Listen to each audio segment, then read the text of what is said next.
గుండెలపై చెయ్యే వేసి గుర్తు చేసుకో తమ్ముడా, పేదోడికి ఆధారం మన తెలుగుదేశమే తమ్ముడా. బడుగులకు గొడుగై నిలిచే బలహీనుల గలమై పలికే తెలుగోడి ఆత్మ గౌరవం వెలుగెత్తి చాటే.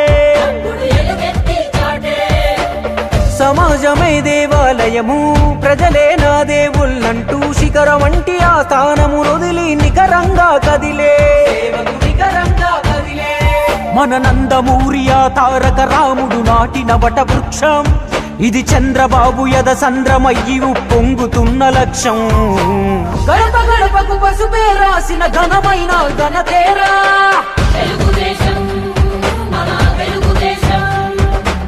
కడుపు కింద అన్నం పెట్టిన కన్న తల్లి తానేరా.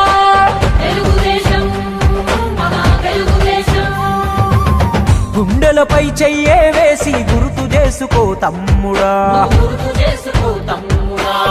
పేదోడికి ఆధారం మన తెలుగుదేశమే తమ్ముడా.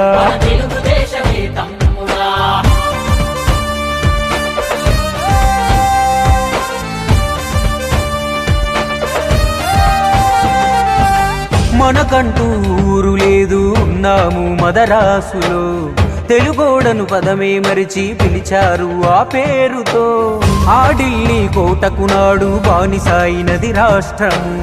అధర్మ పాలనలో నాడు అడుగు రావణ కాష్టము.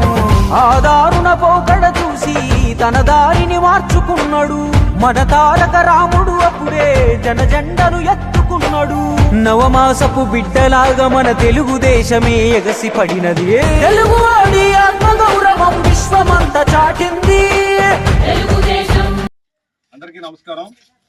ఏదైతే రాష్ట్ర ప్రభుత్వం ఇది మంచి ప్రభుత్వం అనే కార్యక్రమం కింద పిలిపించిందో, ఈరోజు పలాస నియోజకవర్గం వజ్రపోతురు మండలం గోవిందపురం గ్రామంలో ఇది మంచి ప్రభుత్వం అనే కార్యక్రమం అధికారికంగా ఇక్కడ ముఖ్య నాయకులతో అలాగే సచివాలయ స్టాఫ్ తో అధికారికంగా చేయడం జరుగుతుంది.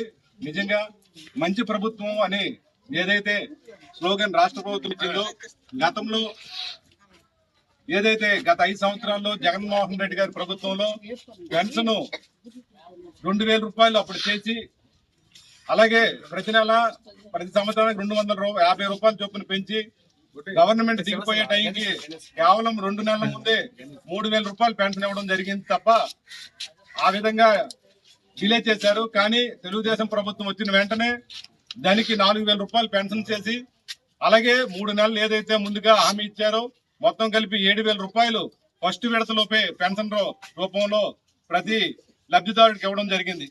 దీన్ని బట్టే ఇది మంచి ప్రభుత్వం అని ఈ యొక్క కార్యక్రమం చేయడం జరుగుతుంది. అలాగే గత 5 సంవత్సరంలో రాష్ట్రంలో ఉన్న నిరుపేదలకు చాలా మంది పని నిమిత్తం బయటకు వెళ్లేటప్పుడు బయట టౌన్లో అన్న క్యాంటీన్లు పూర్తిగా నిర్వీర్యం చేసేసి గత వైసీపీ ప్రభుత్వం నిర్వీర్యం చేసింది. మళ్ళీ మన ప్రభుత్వం వచ్చిన వెంటనే ముందు విడతగా 100 అన్న క్యాంటీన్లు ప్రారంభించి, మొన్న కూడా ఒక 70 అన్న క్యాంటీన్లు ప్రారంభించి పేదవాడి ఆకలిని తీర్చే ప్రభుత్వం ఏదైతే ఉందంటే అది తెలుగుదేశం, జనసేన, బీజేపీ ఉమ్మడి కూటమి తాలూకా ప్రభుత్వం. అలాగే ఈ నియోజకవర్గంలో చూసేసరికి గౌతు శిరీషం గారి నాయకత్వంలో ఎలక్షన్ ముందు ఏదైతే హామీలు ఇచ్చారో ప్రతి చేతికి పని ప్రతి అని ఆ యొక్క కార్యక్రమం కింద గత 5 సంవత్సరంలో గడిచిన టీదిరి అప్పలరాజు మంత్రి ఏ విధంగా మన మండలానికి కానీ మన నియోజకవర్గానికి పెడతేవని పెడితే ప్రతి చేనికి కూడా నీరిచ్చి మౌన్సార్ కాలువను పునరుద్ధరించి ప్రతి చేనికి నీరు ఇవ్వడం జరిగింది. అలాగే కిడ్నీ హాస్పిటల్ ఏదైతే ఉందో రీసెర్చ్ సెంటర్ కింద విదేశాల నుంచి ఒక బృందాన్ని తెచ్చి దాన్ని పరిశీలన చేసి ముందుకు తీసుకెళ్తున్న విషయం జరుగుతుంది. అలాగే విద్యుత్ విషయంలో ఏదైతే గత 5 సంవత్సరంలో విద్యుత్ హౌస్ ఇవ్వలేదు చేయించి మళ్ళీ అతి త్వరలోపే విద్యుత్ హౌసెస్ కూడా ఇచ్చే ఏర్పాటు చేస్తుంది. కాబట్టి గడిచిన 5 సంవత్సరాల్లో వైసీపీ ప్రభుత్వానికి ఈ యొక్క తెలుగుదేశం ప్రభుత్వానికి చాలా తేడా ఉంది. అలాగే కేంద్రం నుంచి కూడాను కొన్ని కోట్ల రూపాయలు నిధులు మంజూరు చేసి మన రాష్ట్ర ప్రభుత్వాన్ని ముందుకు తీసుకెళ్లే కార్యం జరుగుతుంది. ఏదైతే ఉందో సంక్షేమము మౌలిక సదుపాయాలు మిగతా ప్రతి ఒక్కరి విషయంలో కూడాను ఇంట్రెస్ట్ చూపించి ముందుకు తీసుకెళ్తుంది కాబట్టి ఇది మంచి ప్రభుత్వంగా గుర్తింపబడదని ప్రతి ఒక్కరికి తెలియజేస్తూ ఇలాంటి మంచి ప్రభుత్వాన్ని మీరందరూ రానున్న పరిస్థితుల్లో కూడా పూర్తిగా ఆశీర్వదించి ముందుకు తీసుకెళ్తారని సవినయంగా కోరుకుంటున్నాను. జై హింద్.